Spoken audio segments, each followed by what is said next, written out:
Big Boss Kannada season 11ರ ಸ್ಪರ್ಧಿ ಚೈತ್ರ ಕುಂದಾಪುರ ಕಳೆದ ತಿಂಗಳು ಬಹುಕಾಲದ ಗೆಳೆಯನ ಜೊತೆ ದಾಂಪತ್ಯ ಜೀವನಕ್ಕೆ ಕಾಲಿಟ್ರು.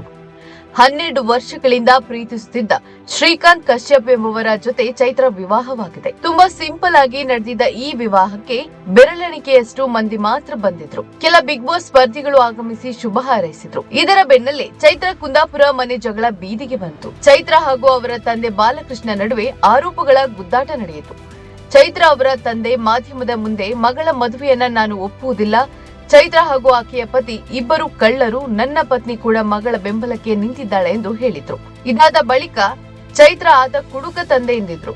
ಇದೀಗ ಖಾಸಗಿ ಸಂದರ್ಶನವೊಂದರಲ್ಲಿ ಚೈತ್ರ ಅವರು ಮುಕ್ತವಾಗಿ ಕೆಲ ವಿಚಾರಗಳನ್ನ ಹಂಚಿಕೊಂಡಿದ್ದಾರೆ. ಚೈತ್ರ ಕುಂದಾಪುರ ಹಾಗೂ ಶ್ರೀಕಾಂತ್ ಕಶ್ಯಪ್ ಅವರು ಸಂದರ್ಶನವೊಂದರಲ್ಲಿ ನಮ್ಮ ಮೇಲೆ ಯಾವಾಗ ಬೇಕಾದ್ರೂ ಅಟ್ಯಾಕ್ ಆಗಬಹುದು ಎಂಬ ಶಾಕಿಂಗ್ ವಿಚಾರವನ್ನ ತಿಳಿದ್ದಾರೆ.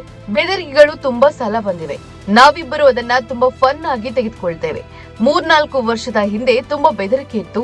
ನಮ್ಮಿಬ್ಬರ ಮೇಲೆ ಅಟ್ಯಾಕ್ಗಳು ಆಗಿವೆ. ಎಷ್ಟೋ ಬಾರಿ ಭಾಷಣ ಮುಗಿಸಿಕೊಂಡು ಹೋಗ್ಬೇಕಾದ್ರೆ ನಮ್ಮ ಕಾರ್ ಮೇಲೆ ಅಟ್ಯಾಕ್ ಮಾಡಿದ್ದಾರೆ ಎಂದು ಚೈತ್ರ ಹೇಳಿದ್ದಾರೆ. ಬಿಗ್ ಬಾಸ್ಗೆ ಹೋಗಿ ಬಂದ ಬಳಿಕ ಈ ರೀತಿಯ ಅಟ್ಯಾಕ್ಗಳು ಕೊಂಚ ಕಡಿಮೆ ಆಗಿವೆ. ಈಗ ಸಂಪೂರ್ಣವಾಗಿ ಬಿಟ್ಟು ಬಿಟ್ಟಿದ್ದಾರೆ ಅಂತೆಲ್ಲ ಏನಿಲ್ಲ, ಯಾವಾಗ ಬೇಕಾದ್ರೂ ಆಗಬಹುದು. ಆದರೆ ನಾವಿಬ್ಬರು ಅಂದುಕೊಳ್ಳೋದು ಇಷ್ಟೇ, ಬದುಕುವುದು ಅಥವಾ ಸಾಯುವುದು ಅದು ಭಗವಂತನ ಇಚ್ಛೆ.